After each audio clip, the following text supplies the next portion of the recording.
Selamat pagi, siang, malam, Pak Sofian. Pada hari ini kami kelompok 4 akan mempresentasikan tentang audit isu kasus 3. Sebelum itu, perkenalkan nama saya Clary Natasha dengan NRP 320 322 3026.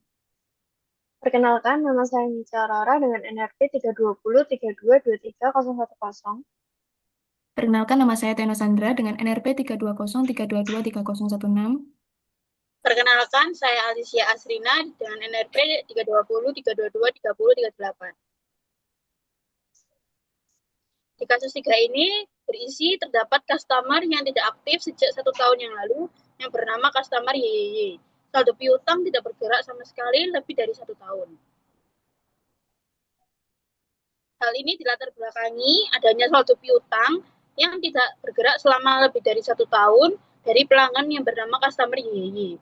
Hal ini penting karena saldo piutang seharusnya mencerminkan aset yang dapat ditagih. Jika saldo tersebut sudah sangat lama, ada risiko besar bahwa nilai aset tersebut terlalu tinggi atau overstate. Karena tidak dapat ditagih, masalah ini mengindikasikan kemungkinan kerugian piutang yang belum diakui oleh perusahaan. Kemudian ada dokumen atau catatan apa saja yang harus Anda periksa. Yang pertama ada faktur penjualan. Dokumen ini adalah bukti utama adanya transaksi penjualan yang sah. Ini membuktikan eksistensi piutang dan asersi akurasi jumlahnya. Auditor menggunakan faktur untuk memastikan bahwa saldo piutang customer YYY memang berasal dari penjualan nyata dan bukan dari entry fiktif. Kedua, ada surat jalan. Dokumen ini mengkonfirmasi bahwa barang telah benar-benar dikirim dan diterima oleh pelanggan. Tanpa surat jalan yang ditandatangani, piutang mungkin tidak dapat ditagih secara hukum. Yang ketiga ada laporan aging piutang. Dokumen utama untuk menganalisis usia piutang. Dokumen ini secara langsung menunjukkan berapa lama saldo piutang customer YYY telah jatuh tempo. Fungsinya bukan untuk membuktikan transaksi, melainkan untuk mengidentifikasi risiko piutang tak tertagih yang menjadi fokus utama asersi realizable value. Yang keempat, ada jurnal penerimaan kas. Dokumen ini mencatat semua penerimaan kas dari pelanggan. Auditor akan memeriksa jurnal ini untuk memastikan bahwa tidak ada pembayaran yang tercatat dari customer YYY. Ketiadaan entry pembayaran adalah bukti langsung bahwa saldo tersebut tidak bergerak, mendukung argumen bahwa nilainya tidak dapat direalisasi. Selanjutnya ada asersi utama. Kelompok kami memilih asersi realizable value. Nah, pada kasus ini berfokus pada piutang yang tidak dapat bergerak lebih dari 1 tahun. Hal ini menunjukkan bahwa nilai piutang yang tercatat mungkin tidak dapat tertagih. Asersi realizable value ini menegaskan bahwa aset piutang dicatat pada jumlah yang dapat direalisasi, yaitu jumlah yang diperkirakan akan diterima.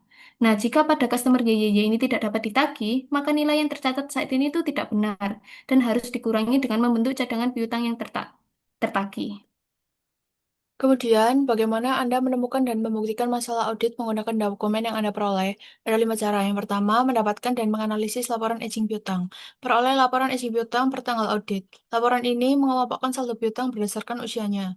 Yang kedua, menemukan anomali. Itu mencari saldo piutang milik YYY pada laporan aging piutang, khususnya saldo yang berada dalam kategori lebih dari 1 tahun. Yang ketiga, melakukan vouching. Menelusuri saldo piutang customer YYY dengan memeriksa faktur pajak dan surat jalan yang relevan. Hal ini bertujuan untuk membuktikan bahwa piutang tersebut benar-benar ada dan berasal dari transaksi penjualan yang sah. Yang keempat, melakukan tracing. Menelusuri faktur penjualan tersebut ke jurnal penerimaan kas. Hal ini bertujuan untuk membuktikan bahwa tidak ada pembayaran yang diterima dari customer YYY. Yang terakhir, melakukan konfirmasi piutang. Mengirim konfirmasi ke customer YYY. Hal ini bertujuan untuk menanyakan apa betul ada piutang atau sudah dibayarkan. Yang terakhir, saran. Menurut kelompok kami, perusahaan itu harus melakukan pengisian piutang tak tertagih. Nah, perusahaan harus secara berkala, misalnya setiap bulan, untuk meninjau laporan aging piutang dan membentuk cadangan kerugian piutang untuk saldo-saldo yang sudah lama seperti customer YYY tadi.